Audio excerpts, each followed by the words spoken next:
Здравствуйте, дорогие друзья! Возможно ли сделать дома магический обряд самостоятельно, чтобы это получилось правильно и хорошо? Конечно же, да, и многие из вас делают это или стараются делать. Сейчас я расскажу вам о тех тонкостях, которые помогут вам сделать так, чтобы ваше колдовство привело к тому эффекту, который вы хотите получить. Первое, чему следует уделить внимание, это, конечно, выбор обряда. Первое в выборе обряда – это место.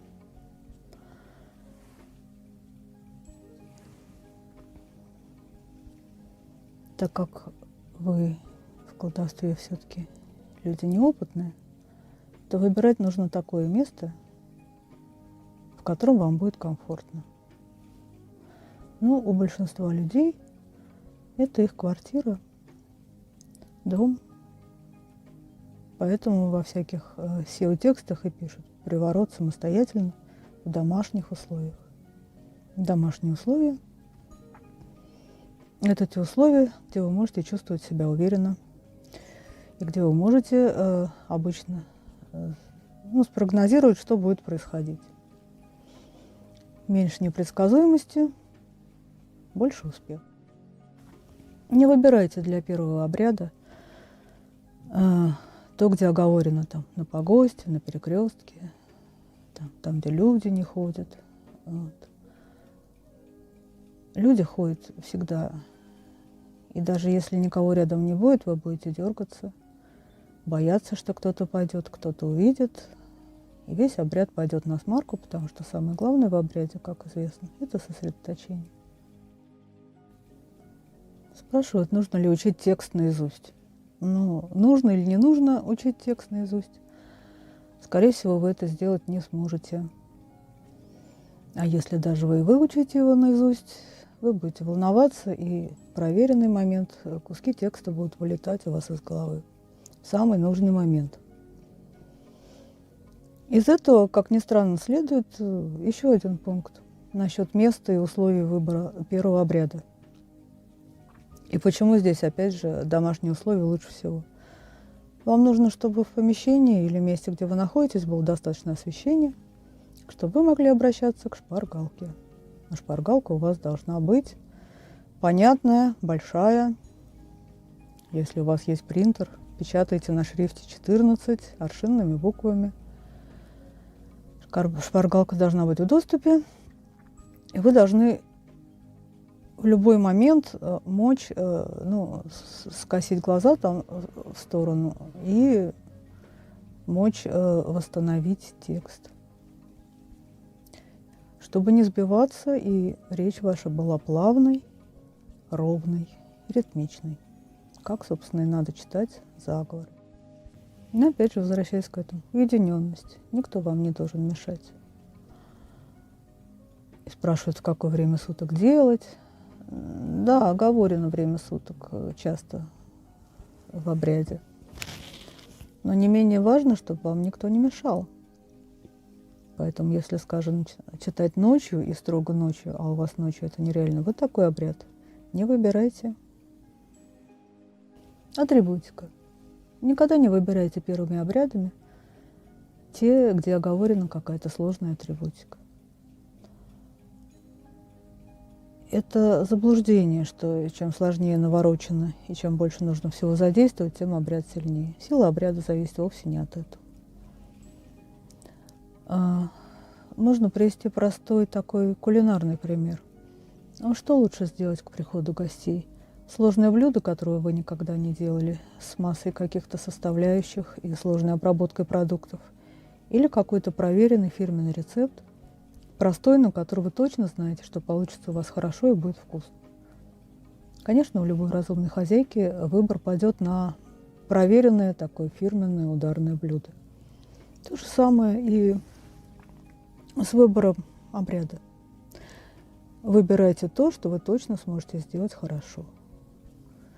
Иной обряд со свечкой, просто одной простой свечкой, хорошо, ровно, правильно сделанный, даст вам больше, чем какая-то навороченная конструкция, в которой вы, вероятно, запутаетесь. Текст заговора. Это едва ли не самое важное, потому что, вот, скажем, старые такие заговоры, которым сотни лет, они работают даже при простом прочтении. Но в каком прочтении? Прочесть надо правильно, поэтому вам нужно подготовиться к обряду. Текст заговора надо прочитать вслух, прочитать про себя, прочитать глазами, проработать его так, чтобы вы могли читать его без запинки. Немаловажный такой момент. Если вы читаете, начинаете изучать текст, который вы собираетесь использовать, и понимаете, что некоторые слова, выражения как-то вас цепляют, вам неудобно произносить, или это не совсем к вашей ситуации подходит, или это сложное слово, смысл которого вы не знаете, то вам нужно либо отказаться от этого заговора, либо сделать так, чтобы этих слов там не было. Вот. Самое простое, многие заговоры, допустим, в сборниках Степанова, там говорится муж, а у вас это не муж, скажем, а любовник. Вот. Нужно заменить либо муж на любовник, любимый мужчина, либо просто произносить его имя, не уточняя, кто он вам. Есть и более замысловатые случаи, но суть ясна. То есть заговор, каждое слово заговора, вы должны быть с ним согласны. Оно не должно у вас вызывать никакого возражения. Тогда все получится. Потому что вот эти внутренние «но», они могут испортить все. Имейте это в виду. Подготовка себя. Да, обряды не делают с бухты-барахты. Нужно готовиться. Во-первых, их не делают после плотного ужина. Несколько часов до обряда вам нужно не есть. Есть такие обряды, где оговорено вообще, что нужно поститься. Но это бывает нечасто. Обычно просто вы должны быть, в общем, натощак. Второе. Сходите в туалет до, чтобы вас там не прихватило или что-то. Это важно.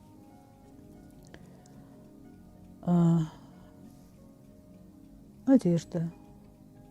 Ничто не должно вам там стягивать живот.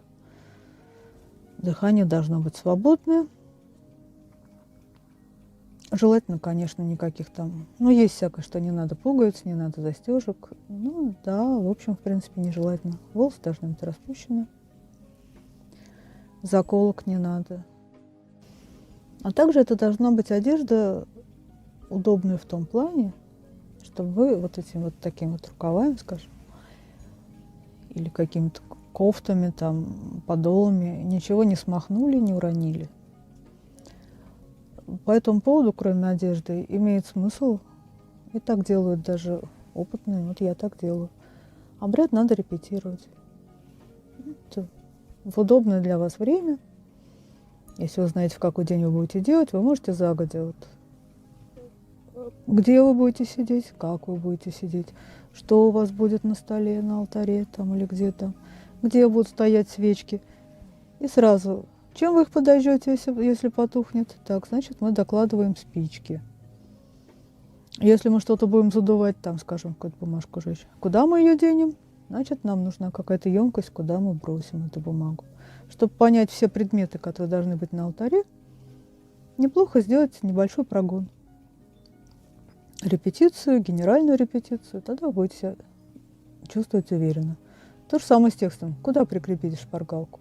Вопрос не праздный. Положите рядом это на алтарь, и потом читать так неудобно. Допустим, если у вас этот стол ориентирован в сторону окна, то ее можно пришпандорить на занавеску булавочкой. Тогда у вас будет, вы сможете следить за тем, что вы делаете, поднимать глаза и читать там текст, если вы что-то забыли. И так далее. Потому что обряд Ну, это как песня. Если вы начинаете песню петь, вам нужно спеть ее от начала до конца и не спотыкаясь, там, не говоря, там, ой, блин, забыл текст, там, не поднимая какие-то падающие с вас там украшения. То есть уж вышел, сделал и ушел. Поэтому нужно вот к этой цельности стремиться. Но здесь, наверное, нужно сказать и про видеообряд, потому что новенькие не знают, что это такое. Сейчас я расскажу. Вот чтобы вам не пришлось делать всего вот этого, что я вам рассказала, для этого я делаю видеообряды. Под видео заложена рунная формула и заклинания, которые делают за вас вот эту всю работу. Это, собственно говоря, обряд, свернутый в формулу. Это можно сравнить с тем, как если бы я дала вам автомобиль, заправленный, которым поедет в любой момент, а вам нужно сесть за руль и задать направление и рулить. Таким образом, ваша главная задача в видеообряде – это единственное то, что я не могу сделать за вас. Ориентировать его на ту задачу, на того человека, которого знаете только вы, и, конечно же, не знаю я. Вот. Но обряды просто посмотри, это тоже рунная комбинация. Но только там сделано так, что вам не нужно даже повторять за мной текст. То есть я как бы веду вас в обряд. И ваша задача, собственно говоря, та же самая. Концентрироваться на вашем человеке, на вашей задаче, только вам не нужно отвлекаться на прочтение текста. То есть вы можете за мной повторять, но условия такого не стоит. Успеха вам! Что бы там ни говорили, обряд, сделанный своими руками, имеет особую ценность и вызывает благосклонность сил, вот эти ваши усилия. И как вы его сделаете, так вы и получите.